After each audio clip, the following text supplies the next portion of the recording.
Nous étions en train d'évoquer la Centrafrique où le gouvernement veut désarmer les milices rebelles d'ici 5 mois. Nous accueillons sur le plateau Dimas Dikodo, directeur de publication du Forum de la Semaine. Bonsoir Dimas. Bonsoir Samuel, bonsoir chers confrères, bonsoir à toutes celles et à tous ceux qui nous suivent en direct. Alors Ambroise Kondjo, Adam Adjonou, on s'opposait un peu sur le Bénin. Oui, moi je voulais réagir par rapport à ce qu'Adam a dit.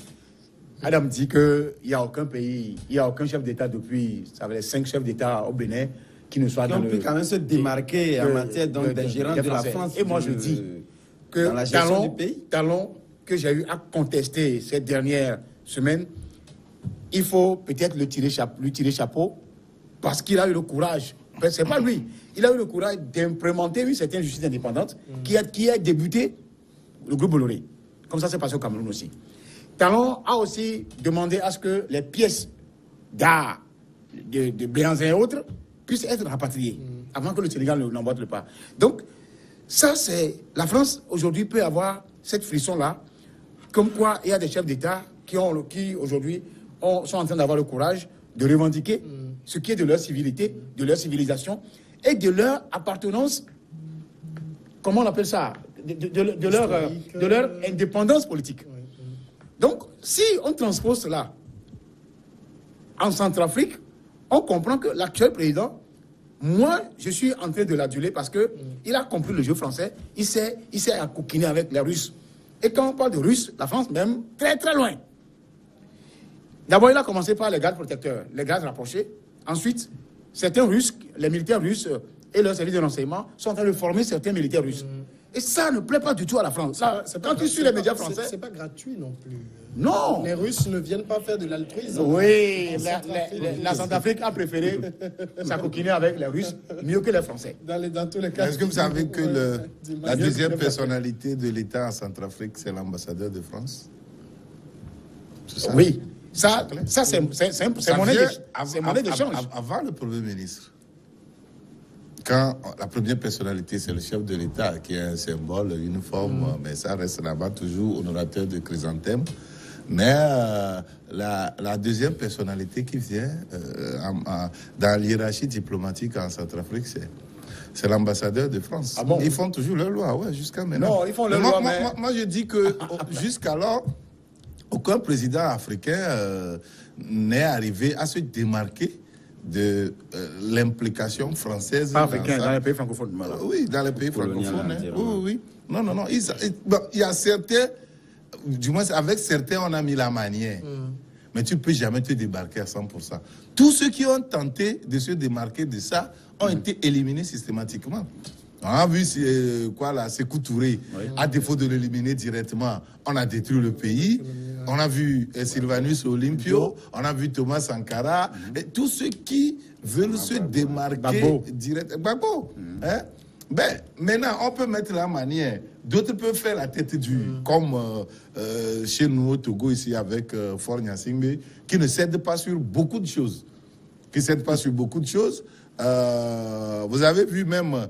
dans son interview... Mais qui fait sauvegarder quand même les intérêts français? Non, ce n'est pas dans ce temps. Ça ne veut pas dire... Oui, ça ne veut pas dire qu'on ne peut pas traiter avec les groupes français. Ce n'est pas ça. Moi, je parle de la politique française même, son implication directe en Afrique. Vous avez vu dans son interview, quand on lui posait la question s'il n'est pas encore reçu à l'Élysée, il a dit « Je ne suis pas demandeur ». Il a dit clairement, c'est un langage assez cru, assez direct en diplomatie. Il faut avoir vraiment de poigne, de kilos pour le dire, surtout quand on est dans un giron français. Il n'est pas demandeur à titre officieux, mais à titre officiel. Non, si le déclare comme ça, il n'a pas demandé à l'air. Oui, il n'a pas demandé. Mais ça ne veut pas dire qu'il n'ira pas. Gnassingbé ne fait pas partie de ces présidents qui se pressent sur le perron de l'Élysée. Non, ça c'est clair. On a vu Talon qui était allé en France à vouloir rencontrer le président français qu'il n'a pas rencontré. Et finalement, il n'a même pas rencontré ni le numéro 3. Il s'est rencontré. Et on parle de Faure Gnassingbé, peut-être que la France ne veut pas de lui. Non. Lui, il n'est même pas demandeur. Il y a aussi quelque chose qui inquiète un certain nombre de populations parce que le processus DDR là-bas, c'est DDRR, c'est-à-dire désarmement, démobilisation, réinsertion et rapatriement. Alors, au niveau du rapatriement, il y a d'autres qui expriment leur inquiétude quant à l'accueil des populations des combattants qui seront démobilisés. Oui, ça c'est... Ils vont retourner dans leur milieu d'origine. Tout à fait, parce que vous savez, des gens qui ont causé des exactions à la population énormes et qu'on connaît à visage découvert, parce que ce qui se passe au niveau de la Centrafrique, les gens opèrent à visage découvert, que la population connaît réellement. Et que d'ailleurs même l'État, des fois, même entretient. Puisqu'il y a des gens, aujourd'hui, c'est vrai que le pays est un peu fracturé et que l'autorité de l'État est un peu biaisée, qui n'arrive véritablement pas... Non, l'État n'existe plus en Centrafrique. Quelque chose comme ça, on ne peut pas le dire parce qu'il y a un président. Qui incarne peut-être le symbole de l'État en pure forme. Ouais. 80 ou 70% de la population. Mais l'État même en soi n'existe plus. Parce que quoi? Tu peux rester en Centrafrique, tu peux rester ici tout de suite, on peut tuer à côté de toi. Personne ne peut rien dire. Et on n'arrive même pas à se plaindre. Ça dit que l'État de façon organisée n'existe plus en Centrafrique. C'est les milices là qui sévissent. Qu'est-ce qui arme les milices? Les causes sont ailleurs. Même, je pense qu'aujourd'hui, quand même, réinsérer ces populations, c'est-à-dire ces groupes armés là, au sein de la population, il y a un sentiment de méfiance qui va s'étaler, même, c'est tout comme de méfiance, mais même de rejet. Ouais, le rejet, il est catégorique parce que la population, moi, je ne suis pas en train de voir quelqu'un qui a tué à côté de moi tous mes parents et qu'on me demande de vivre ensemble avec lui. C'est vrai qu'on peut accepter d'une manière ou d'une autre, mais quand même, je pense que l'image, elle est toujours là, hein. Et ça serait difficile quand même, c'est pas facile à se défaire de cette image. Donc ça fait que moi je pense que il faut réellement réfléchir, remûrir le cas centrafricain. C'est vrai que on peut estimer que ces gens-là peuvent être réinsérés ou du moins se réorganiser pour, disons, mener la sécurité du pays. Ça aussi, il faut aussi le revoir. Mais maintenant, Dimas, est-ce que ça ne veut pas dire que le processus DDR est un peu trop précipité? Il faut déjà prendre le temps de préparer les gens à accueillir ceux qui vont... C'est des choses qu'on acquiert par un discours. Et le discours doit pénétrer la population. Et donc, vu ce délai, je vois que c'est trop court, c'est trop précipité. C'est trop précipité, vous avez bien vu. Et il faut faire un travail de fond. Il faut faire approprier cela à la population de façon à ce que cela soit réellement le désir de l'écrasante majorité de la population pour pouvoir... C'est en ce moment que ça peut passer. Sinon, il peut faire quelque chose de pire forme. Ça ne devait pas marcher. Vous vous rappelez de... réconciliation armée-nation au Togo à l'époque, là. Ça n'avait pas marché. Mais quand ils ont pris le temps de préparer avec le... c'est Ashkroun, non? CVG. CVG qui a fait sa part et après a légué ça au Ashkroun. Avec CVG, vous voyez que ça a pris. Ça a pris plus que ce qui s'était passé avec réconciliation armée-nation. Mais la réconciliation n'a pas été effective. Oui, il faut le temps. Partout n'a pas quand même arrivé à atteindre ses objectifs de réconciliation. Mais ça ne peut pas être 100% en même temps. Si ça n'a même pas eu lieu, ça s'est dépassé. Non, tu ne peux pas dire ça. Moi, je raisonne. Moi, oui, mais ce qui se passe... Non. C'est maintenant même, il complique la situation. Non. Actuellement, c'est mon point de vue. Ensemble avec l'armée au niveau du Togo, quand même, il est total. Il est total. Oui, il n'y a pas... On n'a pas en tant que tel de grands problèmes. Il n'y a plus d'animosité. Oui, qui vous dit ça? Non. Moins de marche. Mais attends, un agent peut mal se comporter. D'accord, je vous en prie. Ça, c'est différent. On va continuer. Un agent peut mal se comporter, mais c'est différent du rapport qui est actuellement entre l'armée et la fois dernière. Attends, la fois dernière, il y a eu un séminaire entre non, ça c'est les journalistes. Ça c'est le factuel. Avant, il n'y avait pas ça. Oui, c'est bien. Il n'y avait pas ça. Sauf que sur le terrain, quand ça commence à péter là, en vrai, ça peut jouer. L'armée dans son rôle régalien. On va continuer avec la Côte d'Ivoire. Nous parlons de Blé Goudé et son mélanger. Le mouvement est devenu un parti politique. C'est les faits qui sont têtus. Va tenir son premier congrès le 17 août à Abidjan pour désigner à sa tête l'ancien chef des jeunes patriotes de Côte d'Ivoire récemment acquitté des crimes contre l'humanité. Le congrès débute le 17 août par une fête populaire à la place CP1 de Yopougon, un quartier populaire d'Abidjan. C'est ce qu'a déclaré Charles Blé Goudé, qui a été joint au téléphone depuis Abidjan à La Haye. où il réside depuis son acquittement par la CPI et dans l'attente d'un éventuel procès en appel de la procureure. Quel COJEP pour une Côte d'Ivoire libre et démocratique? C'est le thème dont devraient débattre les participants au Congrès. Ils pourront écouter par vidéoconférence un message de Blé Goudé en liberté sous condition. Le Congrès prévu pour s'achever le 18 pourrait désigner Charles Blé Goudé comme président du COJEP. Voilà, Ambroise Kodjo, Charles Blé Goudé se lance définitivement. Oui, c'est les cartes de la présidentielle prochaine en Côte d'Ivoire qui sont en train d'être placées comme ça. Vous savez que déjà Laurent Gbagbo et Bédié se sont rencontrés en Belgique. Non, c'est aux Pays-Bas. Et avec à l'aile gauche, Guillaume Soro. Vous savez que les deux mentors ont leur allié, sauf que Soro est un allié indépendant qui a flirté avec Ouattara pendant des années, mais qui finalement sont rentrés dans une brouille totale. Aujourd'hui, Blé Goudé est en train de dessiner sa carte. D'abord créer un parti politique, un mouvement dans lequel il se reconnaît d'abord, pour ne pas s'attendre à ce qu'on le dise demain, que monsieur, vous n'avez aucune force politique, qu'est-ce qui vous amène à s'allier avec telle personne ou à se présenter comme candidat? Donc il est dans son droit, en attendant de retrouver toute sa liberté et revenir en Côte d'Ivoire. Maintenant, l'autre étape, c'est de s'allier à Bédié Gbagbo. Avec Gbagbo, c'est déjà acquis. Maintenant, il reste maintenant Soro et comment vous l'appelez, Soro et Blé Goudé, qui étaient les ex-secrétaires généraux de la FESI, la puissante syndicat des étudiants, parce que Soro a quitté et Blé Goudé a suivi par après. Donc, les deux étant des bouillons, étant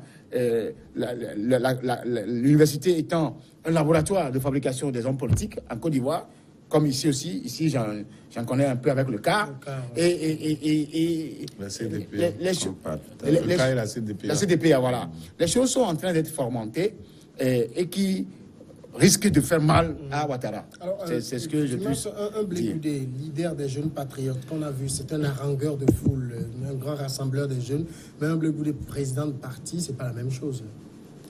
Non, il a flirté aussi avec la politique. Hein. C'est un excellent orateur et donc la politique, c'est sa chose.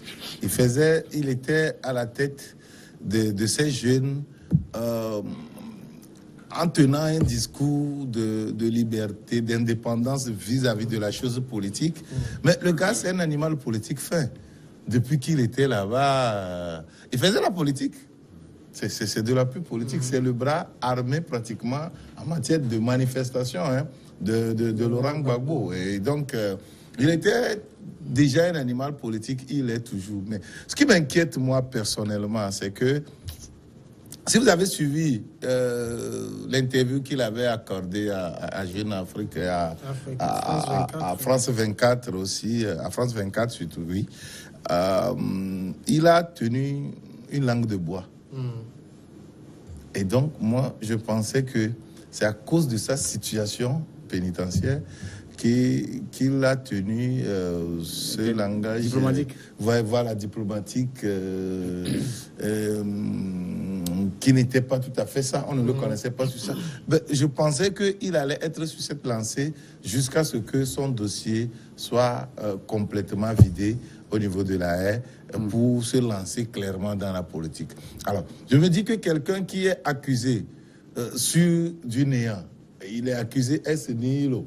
Du moins, on n'a pas réussi à démontrer ce pourquoi on l'accusait, son implication dedans, et qui actuellement est acquitté, c'est le mot qui était employé, acquitté, mais détenu, interdit de retour dans son pays, et qui il devait en réalité tirer la leçon pour dire que je suis retenu ici par la volonté politique de certains milieux puissants, du moins qui ont la puissance actuellement.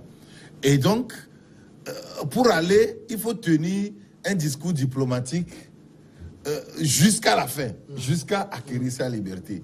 Parce que se lever maintenant, créer encore une force politique, capable de peser sur les choses, mais on aura toujours peur de lui. Et il sera toujours gardé là-bas, contre la loi, en violation de toute la loi, en violation de tout ce qui est éthique juridique. Il sera toujours détenu là-bas. C'est là où je vois que lancer son parti dans cette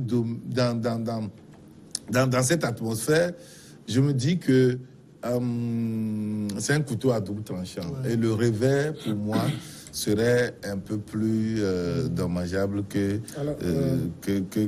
l'avantage qu'il pourrait tirer. En évoquant ici son passé d'harangueur de foule, en fait, c'était pour dire que vous avez peut-être des gens qui se retrouvent en vous parce que vous tenez un certain discours anti-impérialiste, anti-français, de nationaliste.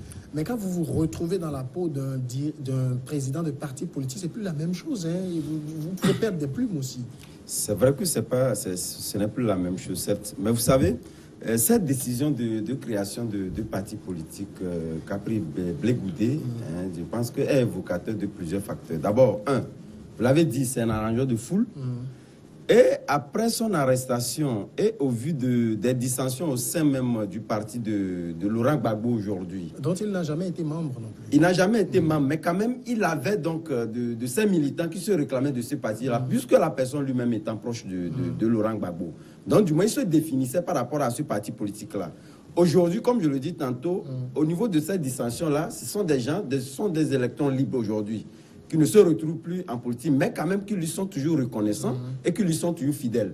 Et par rapport à cela, je ne crois pas que même l'idée même de créer ce parti politique-là émanerait forcément de Blé Goudé lui-même. Ce sont ces militants où le pays, aujourd'hui, tout le monde sait que chaque militant se réclame d'un parti politique et chaque bord aujourd'hui, et qui dessine carrément 2020.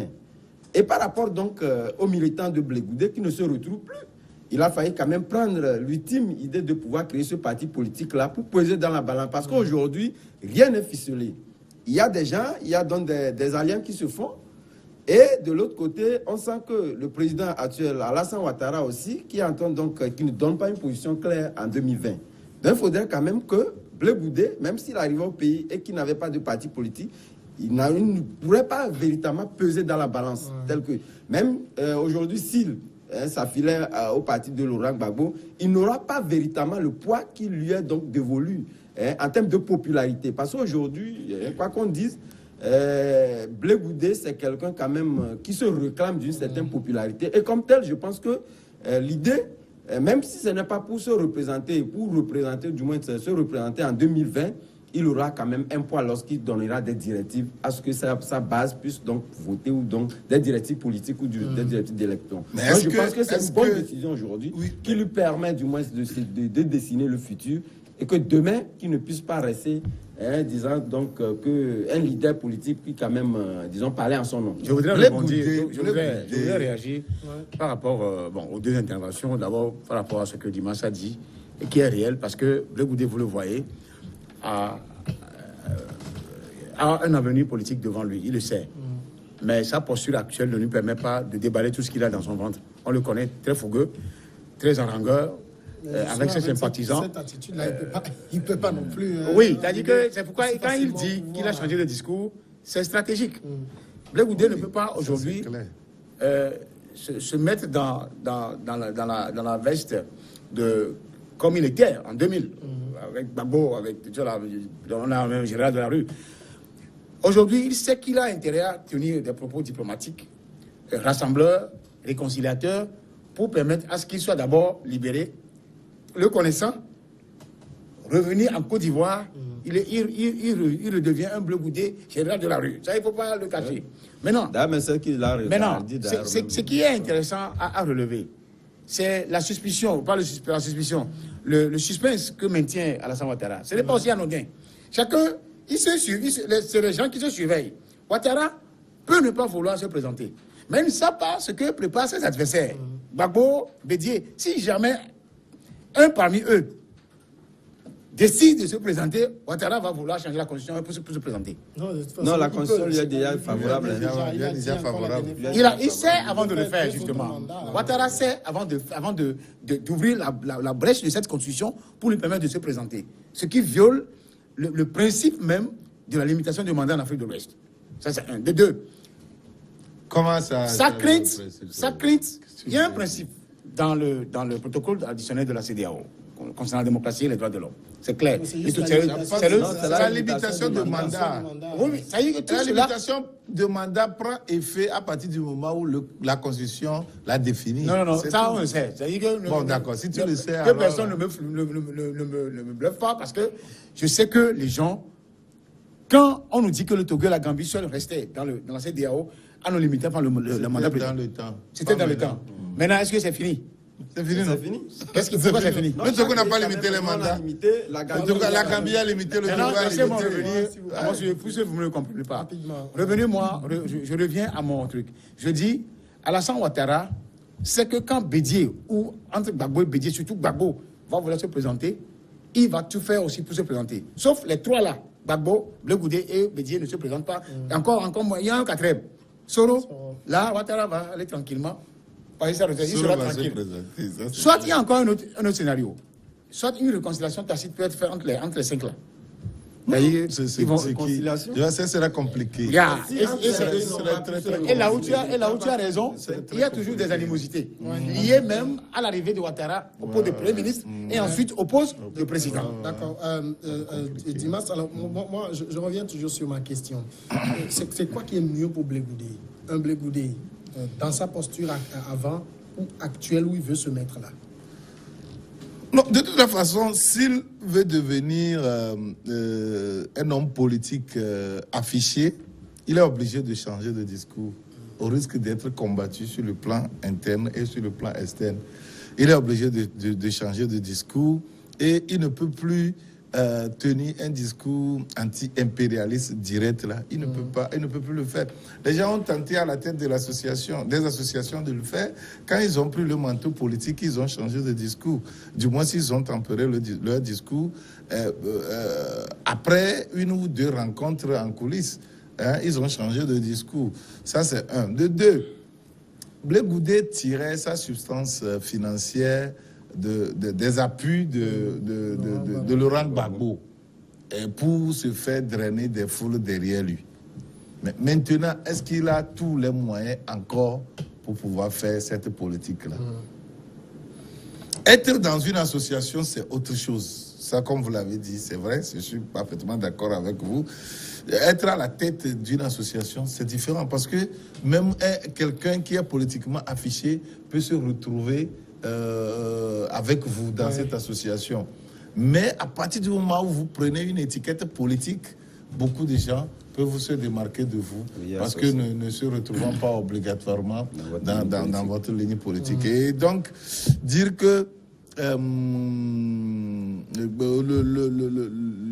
Charles Blé Goudé aura le même succès qu'étant patriote, je dis que c'est un défi qu'il va relever. Bon, pour le moment, les Ivoiriens pleurent DJ Arafat, malheureusement décidé ce matin. Adam, il dit, Charles Blé Goudé avait dit, j'ai des ambitions pour un jour diriger mon pays, mais il a quand même pris soin de préciser que la présidentielle de l'année prochaine, ce n'est pas sa priorité. Oui, vous savez, moi, je l'ai toujours dit, la politique étant une science, rien ne s'improvise. Rien ne s'improvise. Et aujourd'hui, je pense en même temps, ce n'est pas une science exacte. Il y a ça. Donc, le chantier qu'initie aujourd'hui Blé Goudé pour son futur politique a été très bien calculé. Et moi, je pense tout à l'heure, lorsque Dimas évoquait le cas financier, moi, je me dis aujourd'hui, l'environnement politique même ivoirien s'y prête réellement. C'est vrai qu'aujourd'hui, on peut estimer que Blé Goudé n'a pas les moyens, parce que lui-même l'a dit lors d'une de ses sorties après, dans sa libération au niveau de la haie, il a dit. Et d'ailleurs même que lui-même par nature, lui n'avait pas toujours des ambitions de pouvoir chercher le pécuniaire, il a toujours dit. Et comme tel, je ne crois pas que c'est la question financière qui puisse donc, disons, peser dans son envergure, du moins dans son élan politique aujourd'hui, tel que pensée, du moins, c'est pas ces patriotes qui sont restés au pays et qui, à mon avis, sont dans les premiers initiateurs donc, de ce projet de parti politique-là. Et comme tel, je pense que... Mais les patriotes, ceux qui étaient pratiquement, Adam, ceux qui étaient pratiquement aux côtés de Blé Goudé au moment où il était à la tête des patriotes, sont tous en exil, pratiquement. Oui, ils sont en exil. Les Damana Picasse. Oui, c'est vrai, ça sont les leaders, mais quand même, il y a une bonne partie également. Bon, maintenant, il y a la foule. Donc moi, je pense que pour son avenir politique, et d'ailleurs même pour arriver au pays aujourd'hui, je pense que c'est une très bonne initiative qu'il a prise, même si pour 2020, il ne se sent pas encore se positionner. Oui. Mais quand même, hein, disons, ce talent politique-là peut quand même changer des choses parce qu'il peut tout de suite décider de s'affiler de tel ou tel bord. Moi, je pense qu'il va le faire en apportant son soutien à Soro, hein, puisque Soro... Non, à là où peut-être... Et puis, n'occultons pas aussi le fait que là où Gbagbo se trouverait, lui ne pourrait pas quand même se positionner dans le cas contraire, parce que c'est un homme qui ne sait pas totalement... il n'a pas pris de cas vis-à-vis de... Soro les courtise, Soro les courtise. On va aller à la pause et on revient après le journal.